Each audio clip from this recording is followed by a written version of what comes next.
Bom dia, meus amigos, minhas amigas, meus irmãos e minhas irmãs. Hoje, 2 de janeiro de 2026, ainda um feliz ano novo para todos vocês. Eu tive uma virada de ano maravilhosa com minhas duas irmãs, Maria Dina e a ontem Carlinda, também passou o dia conosco.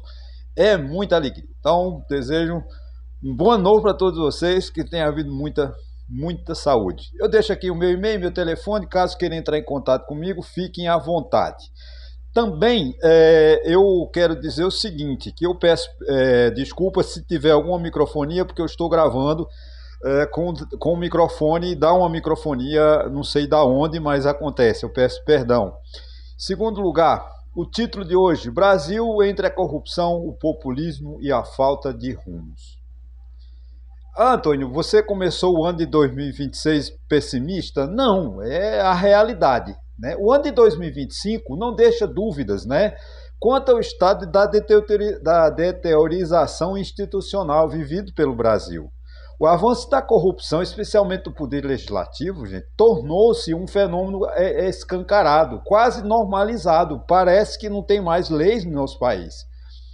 Né? Reportagens recentes revelam que dezenas de parlamentares estão sob investigação por fraudes, desvio de recursos públicos e o uso criminoso das emendas parlamentares que deixam de ser um instrumento legítimo de desenvolvimento regional para se transformar em moeda de troca política, sustentáculo de interesses privados e projetos de poder. Essa é a realidade. Nós não temos um poder legislativo coerente com a realidade brasileira.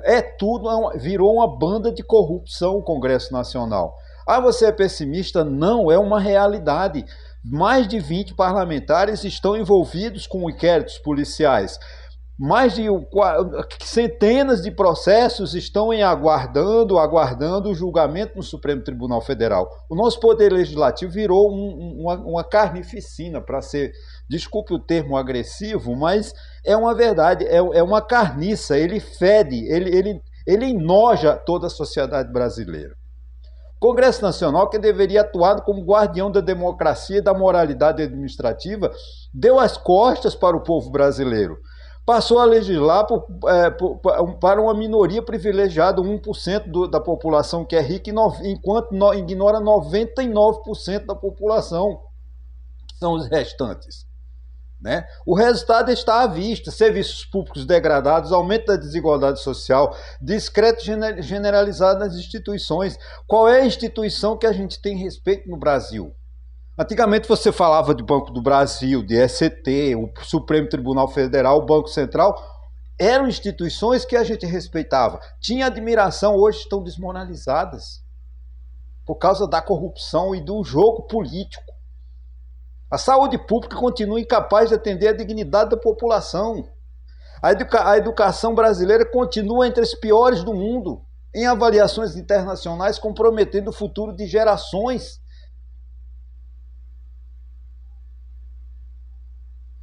Os programas sociais, embora importantes, não posso duvidar, são insuficientes e frequentemente utilizados como ferramentas de marketing político, oferecendo migalhas em lugar de políticas estruturantes capazes de romper o ciclo da pobreza. Porque quem vive de salário de família, não, de pé de meia, quem vive os programas sociais lá, né, auxílio, lá, Bolsa Família, ela não sai da pobreza. Isso não é política de Estado, é política eleitoreira.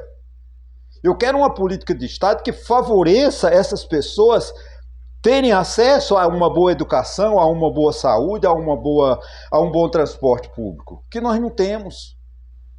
Infelizmente, o Estado não se preocupa com isso, porque a infraestrutura do país está quebrada, porque os recursos são destinados para a corrupção do governo federal, das esferas federais, estaduais e municipais. No campo econômico, o governo insiste em vender uma narrativa otimista que não resiste a uma análise mais profunda. É verdade que alguns indicadores melhoram, como a inflação, a taxa de desemprego. No entanto, esses dados escondem problemas gravíssimos. Quais seja, o crescimento anêmico, nós não crescemos, a economia brasileira não cresce desde a década de 1970 do século XX. E já se aproxima perigosamente, a dívida, o endividamento público já se aproxima perigosamente a 80% do PIB, do Produto Interno Bruto. Ou seja, para cada R$100 que o governo arrecada, R$80 já estão comprometidos para pagar a despesa, para pagar a dívida. Ontem eu vi um economista do PT dizendo, não, porque o Japão tem uma dívida de 125% do PIB, a Rússia tem 200%. Mas é a Rússia e o Japão.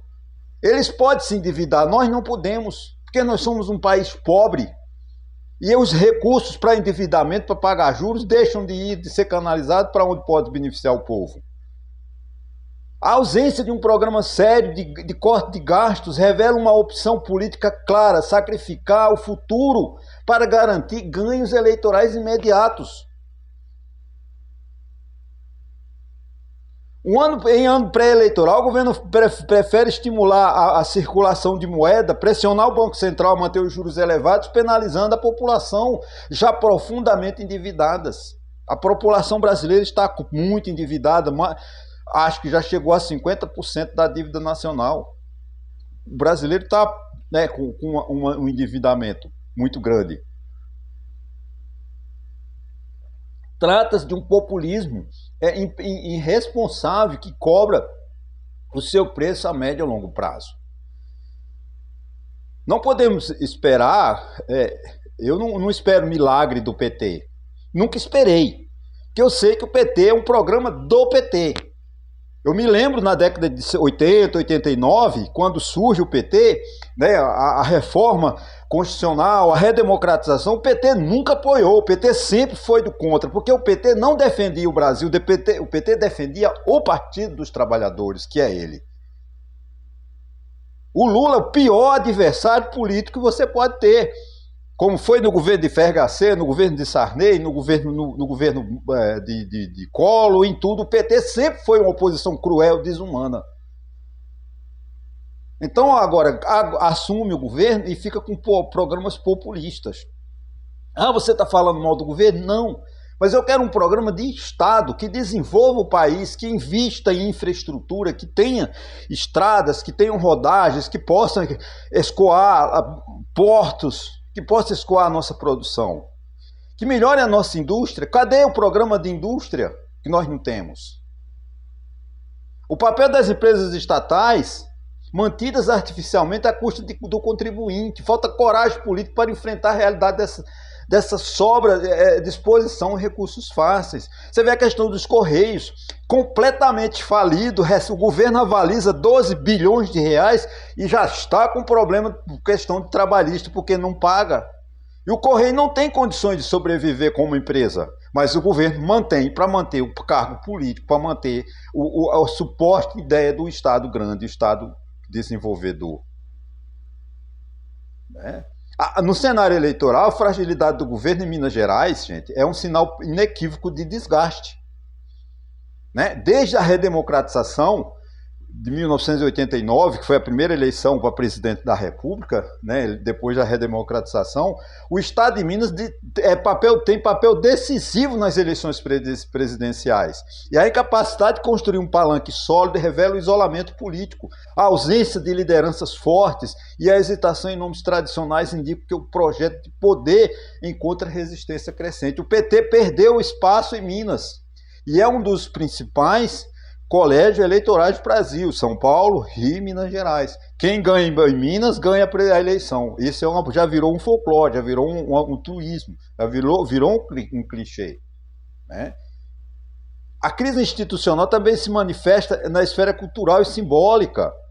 Você vê essa festa aqui do Rio de Janeiro, montaram o palco para todos os tipos de música, para todas as religiões, menos para as africanas, que era o símbolo do Ano Novo. Há 20, 30 anos atrás, antes da iniciação, essa queima de fogos em Copacabana, o símbolo do Ano Novo eram as manifestações culturais das religiões afrodescendentes. E o que acontece com o prefeito do Rio? O prefeito do Rio de Janeiro abriu o palco para o gospel, mas deixou de fora as religiões afrodescendentes. Isso é puro preconceito.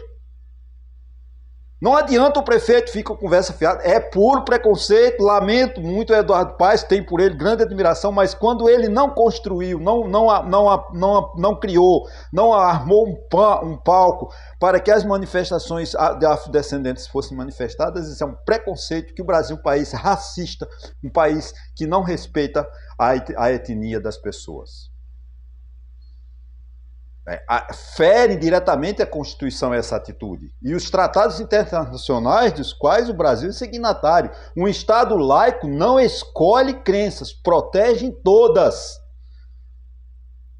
Não pode o prefeito do Rio, de quem quer que seja, apenas abrir um palanque para uma igreja católica ou para uma igreja evangélica e deixar de fora as manifestações das religiões afrodescendentes. Isso é falta de respeito, isso é discriminação, isso é arrogância, isso é prepotência.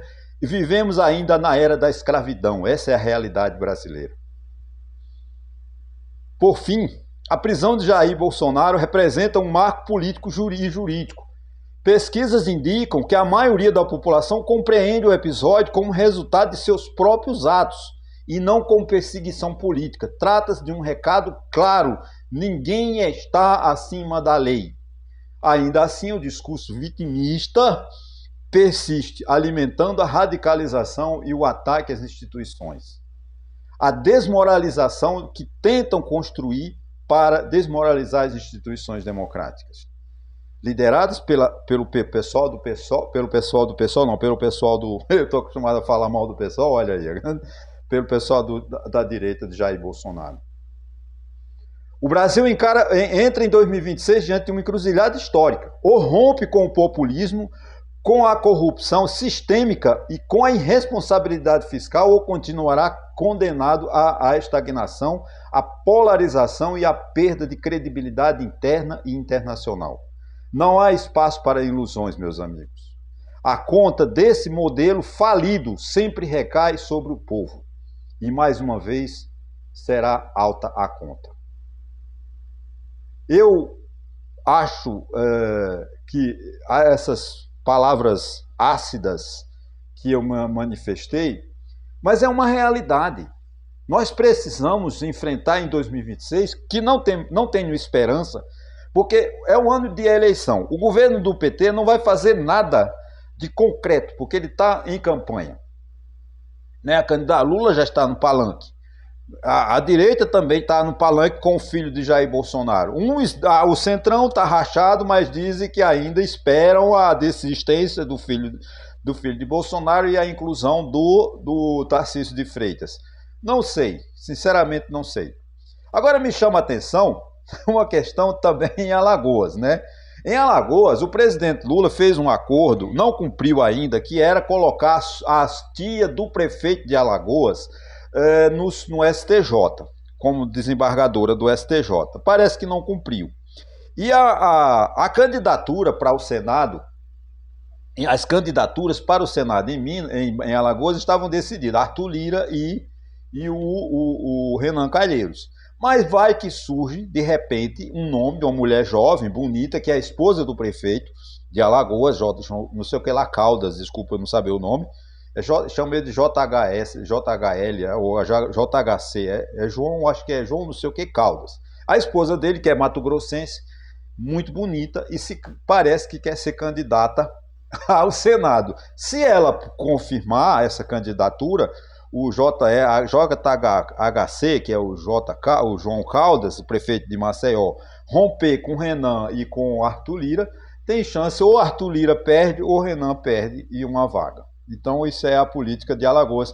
E também é uma dificuldade para Lula encontrar palanque em Alagoas. Em Pernambuco, Lula parece que quer criar dois palanques. Um palanque com Raquel Lira, que o apoia, e também um palanque com o João Campos, que é o futuro governador de Pernambuco, que ganhará a eleição, não tenha dúvida.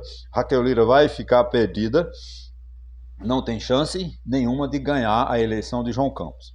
Tá, gente? Então hoje eu estou com espaço, eu programei um discurso de 20 a 30 minutos, mas acabei em 15. Então, é bom para vocês, né? Que vocês me ouvem menos. Eu espero de 2026 um ano de muita paz, muito difícil, nosso país está muito violento.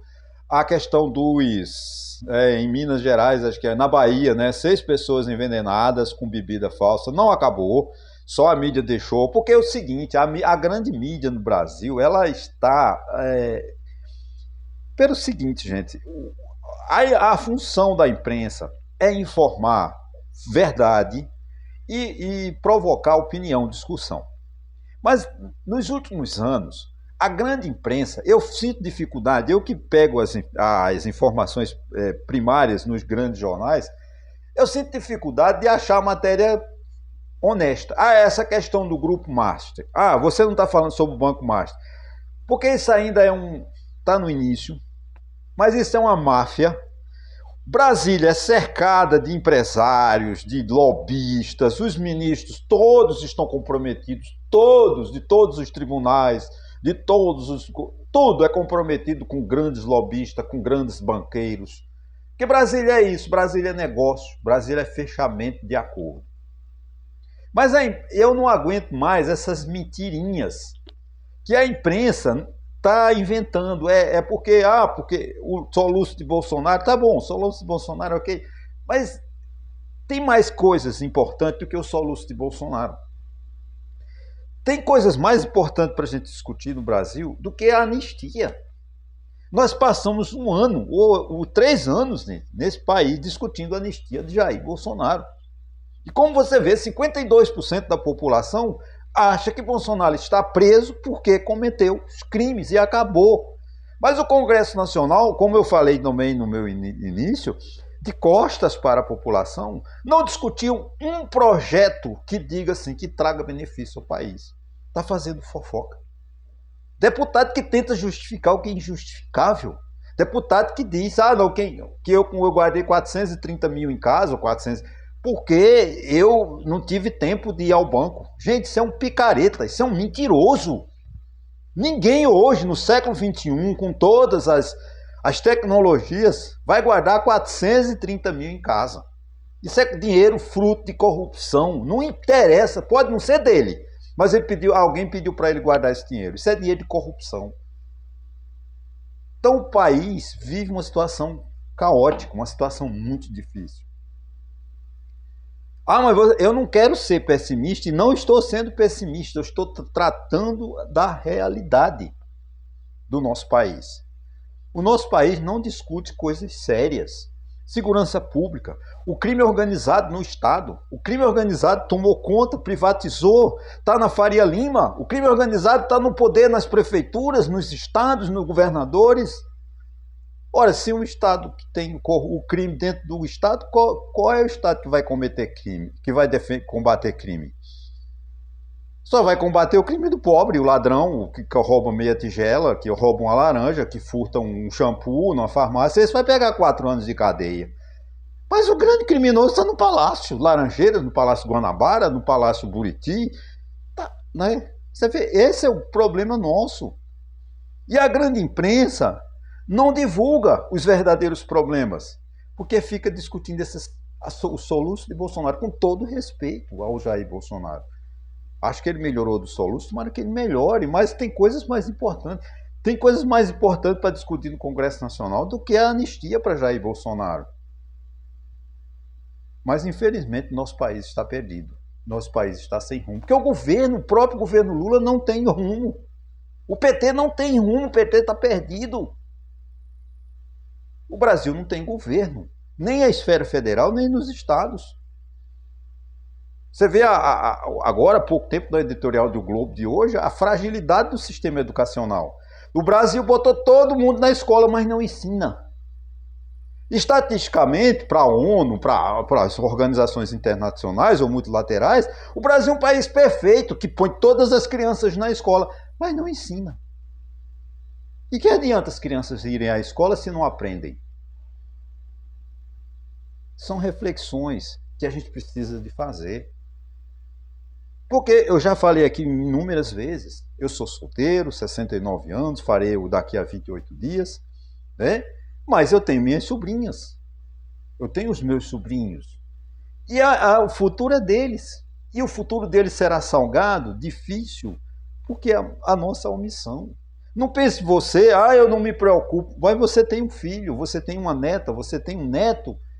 E se você sonega imposto, se você faz coisas erradas, você está colocando situação de perigo para o seu filho lá no futuro. Não adianta você abrir uma caderneta de poupança bilionária para ele na Caixa Econômica, no Banco do Brasil, como antigamente se fazia. Eu acho que ainda faz. Porque vai chegar uma hora que ele vai ser muito rico, mas não pode viver no Brasil, por causa da violência. A gente precisa olhar esse país, desenvolver esse país através de projetos de educação, colocar todo mundo na escola, mas ensinar verdadeiramente. Não é colocar na escola e fingir que ensina. Como disse uma vez, eu acho que foi o Vampeta, que ele jogava pelo Flamengo, acho que foi, deu uma declaração há muitos anos, né, lá em Belém do Pará. Estava um jogo Belém do Pará, o Flamengo perdeu, não sei se para Paysandu, sei lá. Ele falou, o Flamengo finge que nos paga e a gente finge que joga. Isso foi o Vampeta que deu uma declaração dessa. Hoje o Vampeta é um grande comentarista de futebol, né? Mas com o tempo que ele jogava no Flamengo, o Flamengo atrasava os salários, ele disse, perdemos lá no Pará, porque o Flamengo finge que nos paga e a gente finge que joga. O Brasil é esse retrato. O Brasil que finge que governa, mas nós não temos governo. Nem nos municípios, nem nos estados, nem no governo federal. Essa é a grande realidade. Você só fala mal do PT? Não. O governo Bolsonaro foi o mesmo, o governo Fernando Henrique melhorou um pouquinho, né, porque fez um programa de recolocou o país no eixo, que tinha se perdido com a inflação, hiperinflação. Vem a FRHC, dá crédito também ao Itamar Franco, que se juntaram com aquela equipe econômica da PUC, do Rio de Janeiro e de São Paulo, e construíram o Brasil, 95 para cá, né? E depois o governo, de 2002 para cá, o governo cambaleia, vamos dizer, não sei nem se essa palavra está certa. O governo está se arrastando, o Brasil se arrasta, o Brasil não cresce, o Brasil não se desenvolve, por falta de política de governo, por falta de política de Estado. Porque o PT governa para ele, não governa para o Brasil. O Congresso Nacional legisla para 1% da população que é rica, para o Banco Master, para os grandes bancos, mas não legisla para o pobre. O pobre continua esquecido e o Congresso Nacional está de costa para 99% da população brasileira, que é a população pobre. Ok, gente? Muito obrigado. E sim, a meta que eu não falei, eu não tenho meta, mas quando eu cumprir a meta, a gente cria a meta, como disse Dilma. Aí como falta só 98, eu não falei, desculpa, eu estou com 908 inscritos, faltam 92, 93, né, para ficar 1001. Vamos fazer faça uma promessa, assuma um compromisso comigo até o dia 30 de janeiro, quando é o meu aniversário, a gente ultrapassar. Aí se dia 30 de janeiro a gente não passar 1000, aí eu crio a meta até final do ano. Mas fica a meta assim, para a gente ultrapassar 1000 inscritos até dia 30 de janeiro de 2026. E obrigado às 165 pessoas, que eu pensei que ia abaixo, mas foi muito boa a visualização do meu vídeo essa semana. Ok, gente? Muito obrigado e até segunda-feira, se Deus quiser.